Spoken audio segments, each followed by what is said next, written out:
आइए बाबू देखिए, थेल्स प्रमेय का विलोम। कल हम लोगों ने देखा था थेल्स प्रमेय, देखा था कि नहीं?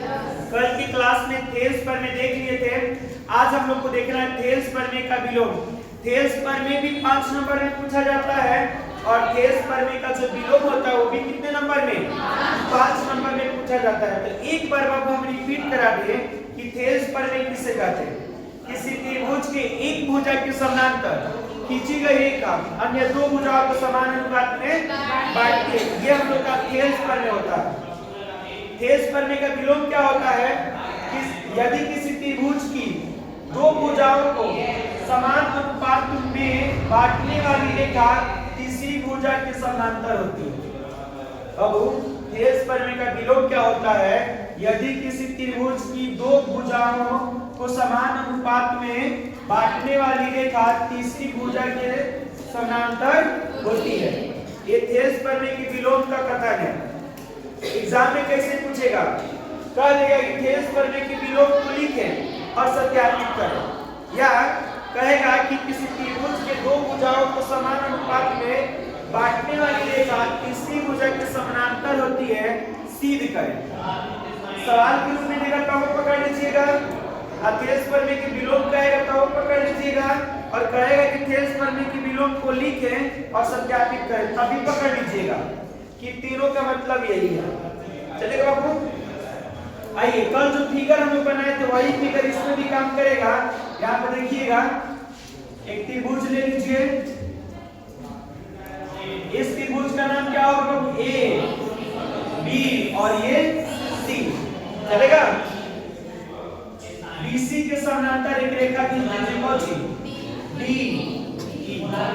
ठीक है बाबू? अब B से E को मिला देंगे और C से D को मिलाएंगे। आइए, B से E को मिला दीजिए और C से D को मिला दीजिए, और D से AE पर लंब खींचेंगे, E से AD पर लंब खींच देंगे, और इसका नाम रखेंगे M और इसका नाम रखेंगे N, M N। चलेगा बाबू? लंब कभी भी कितना डिग्री पर होता है? 90 डिग्री। बताइए, थेल्स प्रमेय कल साबित हम लोग किए थे, तो फिगर इससे अलग बनाए थे क्या बाबू? नहीं। इस समय हम लोग साबित भी करेंगे ना, तो सेम उसी प्रोसेस पर चलेंगे, बस 2-3 जगह पॉइंट अलग हो जाएगा, बाकी सारा प्रोसेस सेम रहेगा। तो जो मेरे विद्यार्थी थेल्स प्रमेय को बढ़िया से कंप्लीट कर लिए हैं, उनके लिए थेल्स प्रमेय का विलोम कोई बड़ी बात नहीं है, एक बार में आराम से समझ सकते हैं और वह जाति साबित कर पाएंगे। आइए, यहाँ पे सबसे पहले लिखेंगे विशेष प्रतिज्ञा। क्या लिखिएगा? विशेष प्रतिज्ञा। विशेष प्रतिज्ञा में वही चीज लिखेंगे जो हम लोग को पहले से पता रहता है। माना कि त्रिभुज ABC में पहले से क्या दिया है बाबू? दो भुजाओं को समान अनुपात में बांटने वाली रेखा तीसरी भुजा के समानांतर होती है। तो ये देखिएगा AD बट्टा में BD दिया हुआ है, AD बट्टा में BD बराबर AE बट्टा C। चलेगा? हम लोग को साबित करना है, यहाँ पर लिखिएगा साबित करना, साबित करना है। बोलो क्या साबित करना? तीसरी भुजा के समानांतर होती है। तो दो भुजा AB और AC है, इसको समान अनुपात में जो बांटने वाली रेखा DE है, तीसरी भुजा BC की क्या होगा? समानांतर होगा। तो साबित करना है में लिखेंगे DE समानांतर BC। DE समानांतर क्या लिखेंगे बाबू? DE समानांतर BC। उसके बाद बनावट लिखेंगे, बनावट बची बाबू? बनावट। तो बनावट में वही काम करिएगा जो आपने बनाया है फिगर में, बनावट यानी रचना या कंस्ट्रक्शन। बाबू DN लंब है AE पर और EM लंब है AD पर, तो यहाँ पे लिखिएगा EM लंब AD तथा DN लंब बाबू पर खींचा। खींचे कि नहीं बाबू? कल भी सेम काम हम लोग ऐसे ही कर रहे थे कि नहीं? आगे बढ़िए।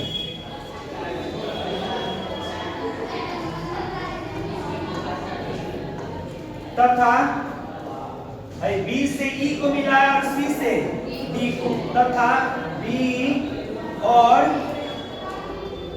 CD को मिलाया और B और CD को क्या किया? मिलाया। बनावट में हम लोगों ने यही काम किया था और लिख दिया। बढ़े आगे। उसके बाद लिखना है प्रमाण।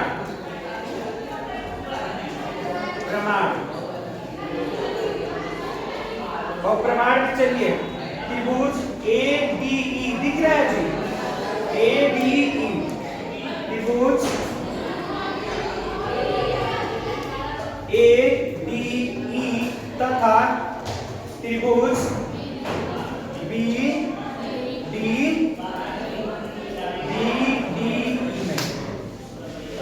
ना बाबू? अच्छा लिखेंगे यहाँ पे एरिया ऑफ ट्रायंगल ABE बराबर क्या हो जाएगा बाबू? 1/2 आधार। तो इसका आधार कौन है? AD इंटू ऊंचाई। ऊंचाई क्या है बाबू इसका? EM। चलेगा? कल भी हम सेम काम किए कि नहीं? बढ़िया। अब हम लोग को BDE लेना है। कौन त्रिभुज लेना है? बढ़िया। तथा एरिया ऑफ ट्रायंगल BDE बराबर क्या लिखिएगा बाबू? 1/2 आधार इसका क्या है? BD। ऊंचाई ये मिला जाएगा। एक बार नीचे करके दिखा देना आपको। BDE लीजिएगा तो आधार क्या है बाबू? और इसके बड़े भाग पर जो लंब डाले उसी को क्या कहते हैं? ऊंचाई। ये हम लोग का ऊंचाई हो जाएगा। अब इन दोनों के एक दूसरे से भाग दे दीजिए। इसीलिए एरिया ऑफ ट्रायंगल ADE बटा एरिया ऑफ ट्रायंगल BDE बराबर हो जाएगा बाबू? बताओ तो 1/2 आधार की जगह पर AD, ऊंचाई की जगह पर EM बटा 1/2 आधार की जगह पर BD, ऊंचाई की जगह पर EM। कर देंगे बाबू? EM जो कटता है उसको काट देंगे। EM से EM क्या हो जाएगा? 1 मिनट। EM है ना बाबू? EM से EM काट दीजिए। 1/2 से 1/2 काट दीजिए। और कोई कटने वाला है? नहीं कटने वाला। बड़े बाबू एरिया ऑफ ट्रायंगल ADE बटा एरिया ऑफ ट्रायंगल BDE बराबर क्या होगा बाबू?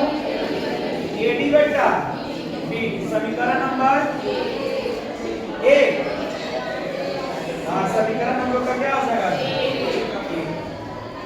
यहाँ पर लिखिएगा इसी प्रकार साबित किया जा सकता है। जो कल हम लोग लिखे थे इसी प्रकार साबित किया जा सकता है ना बाबू? तो क्या साबित कर सकते हो? बताओ तो। बताओ तुम ये बताओ। एरिया ऑफ ट्रायंगल AED अब भी बट्टा बाबू एरिया ऑफ ट्रायंगल CDE बराबर क्या होगा बाबू? AD बट्टा C। चलेगा? इसको हम लोग ले लेंगे समीकरण नंबर। अच्छा एक बात बताइए, AED की जगह पर और क्या लिख सकते हो? सब लोग बताओ। ADE तो लिख दे बाबू। Area area of triangle ADE अब बट्टा बाबू एरिया ऑफ ट्रायंगल CDE अब बराबर में AE बट्टा CE इसको समीकरण क्या मान लेंगे 2 मान लेंगे। उसके बाद आपको लिखना है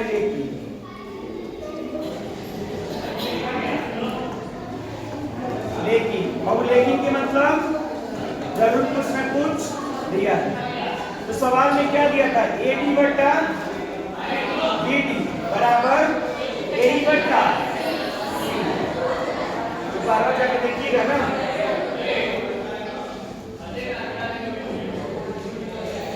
और ऊपर देखो सवाल में क्या दिया हुआ है यहाँ पे देखो AD बट्टा BD बराबर AE बट्टा C दिया है कि नहीं, इसी को लेकिन में लिखते हैं। बढ़े आगे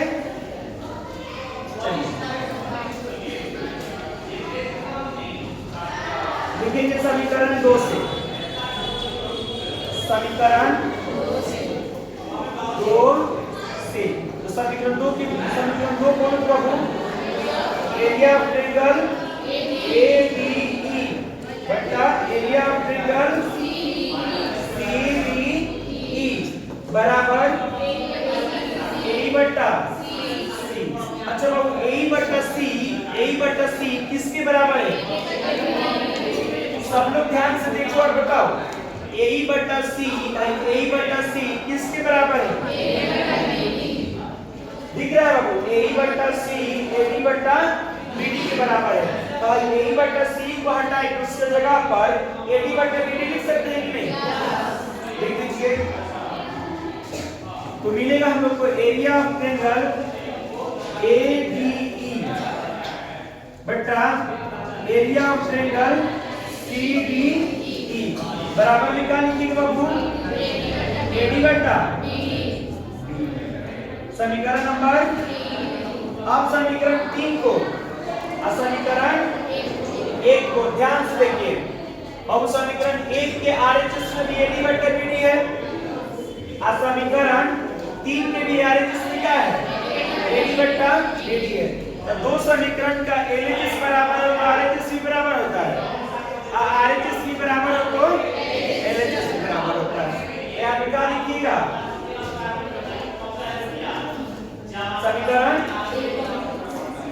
समीकरण 1 तथा 3 से तो LHS बराबर है तो RHS क्या होगा? समीकरण 1 का LHS बोलो एरिया ऑफ ट्रायंगल ADE अब बट्टा एरिया ऑफ ट्रायंगल BCDE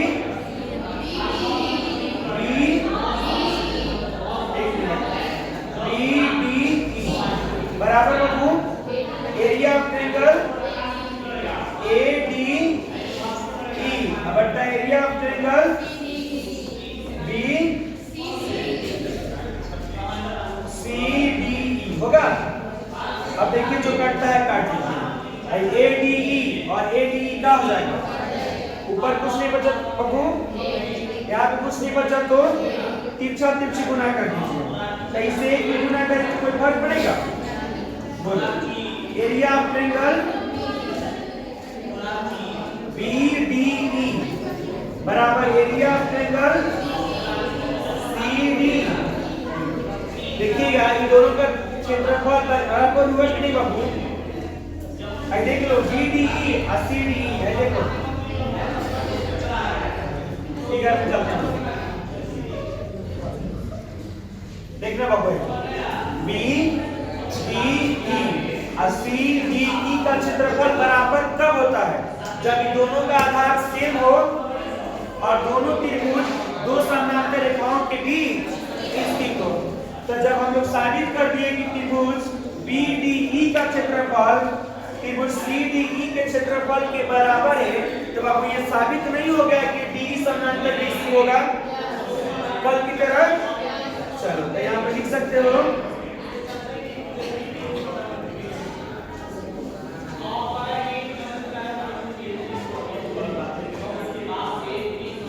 इसीलिए DE समानांतर BC और यही हम लोग का केस करने का क्या है बाबू विलोम है। लिख दीजिएगा यही थेल्स प्रमेय का विलोम है। और लिख देंगे शादी होगा। तो इसको घर से बाबू अंजादी 5-5 साल प्रैक्टिस करने की जरूरत तो नहीं पड़ेगा, लेकिन 1-2 बार जरूर प्रैक्टिस कर लीजिएगा ताकि अंजादी आपसे बन सके। पर क्लास में आइएगा तो आते आते पहले अंजादी साबित कराएंगे तब एक्सरसाइज स्टार्ट किया जाएगा।